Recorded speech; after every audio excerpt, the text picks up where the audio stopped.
And that's the thing. An ACOA partner will attract another ACOA unconsciously. Why? And this is the number one thing that's most dangerous. Everyone's there, oh, we have so much good chemistry. Chemistry is going to lead you wrong. It leads you right back to your past. Did you push record?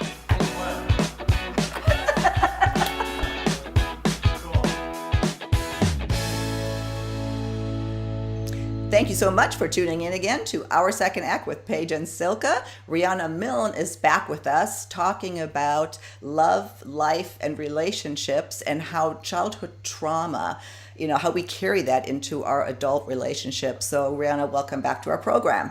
Thank you, Silka, for having me.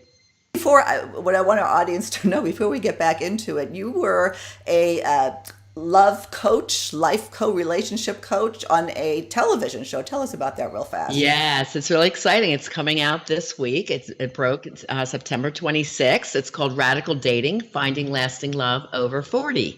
And there's 5 coaches, certified, life and dating coaches, and 5 clients, 3 single women, 1 male, single male, and 1 gay male. And we didn't know who we were going to be assigned, and I was assigned Scott, the gay male. And one of the reasons was that there was a traumatic accident in Scott's life, unfortunately, where he lost his partner of 8 years to a car accident as an adult, and the partner was killed right in front of him. Gosh. So he was very stuck in trying to move forward and find love again, and nobody seemed as good as his other partner, and he was real stuck, But we did so well that Scott found a new partner before taping was done. He's with him now 10 months. So that's very exciting. Good. Yeah, well, we'll look forward to seeing that, and we'll link to that as well, so our viewers can see it. I look forward to. You've told me a little bit more about it, and I really look forward to seeing it. Let's get back to our topic. On our last segment, you explained the 10 traumas, childhood traumas that we carry into adulthood. Let's talk about now how we manifest that and why, when we look like we're in a happy relationship, obviously, what happens? Okay. Well, it's very interesting because those of childhood traumas, and for simplicity, I'll just say ACOA, adult child of an alcoholic or other traumas. And the ACOA adult tends to be very fun-loving and charming and loving and romantic. They have big hearts. They want love in the worst way. So these partners, as a new relationship, come across amazing. They seem like the perfect guy or girl. Like, wow, they're sexy, they're dynamic, they're outgoing, they want love. See, because as a child, they learned all these great ways to get love and attention. Let's take a little girl that was neglected because, mom and dad had to work. So they might have gone to school and learned to be super charming to their teachers and, the best student in the school to get the accolades at school that they might not have gotten at home. You see, so they learn to be charming. It's the same as the little boy that might have been beaten at home, and told he's not good enough. And then he comes to school and he's a class clown and gets all this attention. Well, he uses humor or sarcasm to make friends and get attention, to feel liked. So actually, these are coping mechanisms as children worked, but as an adult, they're faulty. And they cause faulty relationships. So over time, and I have a lady coach now, client now that I'm working with, that she's expecting her husband to be really perfect. And she came from Russia, and she had a lot of childhood wounds that went on a very difficult, demanding mother. And I call it the Prince Principle, that she expects the man to save her, to be perfect, to love her in every way. He must be this or he must be that, or he's not loving me like he should. So we put a ton of expectations on our partners to be perfect because we didn't receive that as a child. So this stuff manifests in so many different ways. Let's say the child that comes home with an F on their test, and they're like, oh my gosh, I'm going to be beat. If they know I failed this test, I'm going to switch it to an A. And the little boy goes into his dad and say, Dad, you just have to sign, I got an A on my test, and, makes up this great story and he gets away with it. Well, what did he learn? Lying works. So this is the adult that grows up that lies about everything, even when they don't have to lie. It doesn't make sense. Why are you lying about this? And they become so good at it because it's saving them as a child.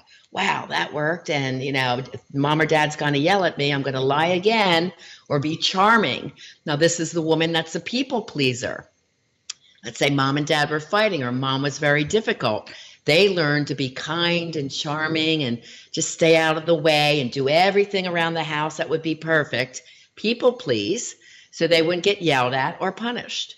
That was their coping mechanism. So what happens as a woman, she grows up and she's doing for her husband, her children, the employees, everybody else but herself.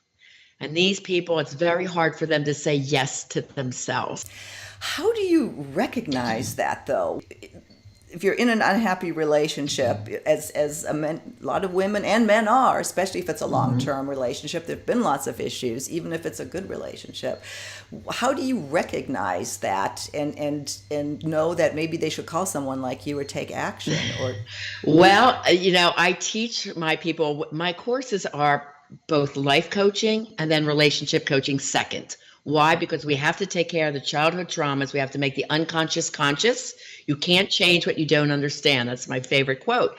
So we have to have them understanding what they're doing and how this dynamic has played out in their life. When they go out to date, they have the arsenal of tools I've created. Like, they know exactly the first 10 questions they should ask on the first date to see if they're a keeper or not. We laugh a lot. We call them one and dones, because if that person is not fitting in, and you're going to learn to recognize it, and it's not an interview, it's a conversation. And you learn to ask very easily these questions. So you learn to sort very quickly in your partner choice. A lot of the ACOA dynamics do not come out until about 4 to 9 months into the relationship. So that's why I tell my people, go very slowly, ask your questions, do not be intimate quickly. Okay, because you're going to find things out by the second and third date. You're going to know. And then you choose either to move forward with a lot of risk, or you're going to say, you're very nice, but you're just not quite right for me. Yeah, and if you don't recognize, I'm sorry, I didn't mean to interrupt you, but if you don't recognize that, that's when the relationship, you're setting yourself up for another failure. Exactly. And if you're intimate too early on with the oxytocin and all the other great dopamine and serotonin levels flying around when you're making love, it's going to be very hard to disengage after that 90-day period. So I encourage my people to wait, take their time, really get to know them, really be smart. And they'll know exactly what they're looking for. And that's the key. Because nobody taught us this. I didn't even learn in my college programs and all my licensures, and I have a lot of them. But nowhere did they teach us this. And when this happened to me, I'm like, what does my husband have that we call it Dr. Jekyll and Mr. Hyde? Okay, so Dr. Jekyll, everyone loves. Successful, charming, outgoing, fabulous in the community. And my husband at the time was a school principal. And I get a knock at the door and he's suddenly fired. I'm like, why? Porn on the computer, affair with a teacher. I'm like, what? Who are you? Because everyone's there. Oh, Riana, I want a relationship like yours, because everyone loved us. We were like the it couple around town. We were so in love. We had 3 marriage ceremonies. We were so in love. So Paris, Atlantic City, and Cancun. So it's like, it was a shock to me. And I'm there, why would he do this? Why would he ruin and take a chance with everything? And who is this other person that I had no idea who he was? So that's what led me on my research that led to my book, Love Beyond Your Dreams, Break Free of Toxic Relationships to Have the Love You Deserve. And I needed it first, and then it was like the floodgates opened. All my counseling clients, my coaching clients are like, oh my gosh, guys, you're suffering from childhood trauma, and so is your partner. And that's the thing. An ACOA partner will attract another ACOA unconsciously. Why? And this is the number one thing that's most dangerous. Everyone's there, oh, we have so much good chemistry. Chemistry is going to lead you wrong. It leads you right back to your past. Yeah. Well, so that's the problem. Yeah. Well, Riana, thank you for being so open and sharing. One thing that we say about all of our guests and experts is that we all live what we preach, what we what we talk about, the advice we give. We've been there, we've done it. So thank you for sharing that and writing those books, which we will link to in our video description. I want to make sure everybody can get a hold of you if they want to. And I want to hold you over for one other segment. Let's talk about what a a good relationship, an emotionally healthy relationship should look like in our next segment. So we'll keep you over, and we'll see you on our next segment of Our Second Act with Paige and Silka. Thank you.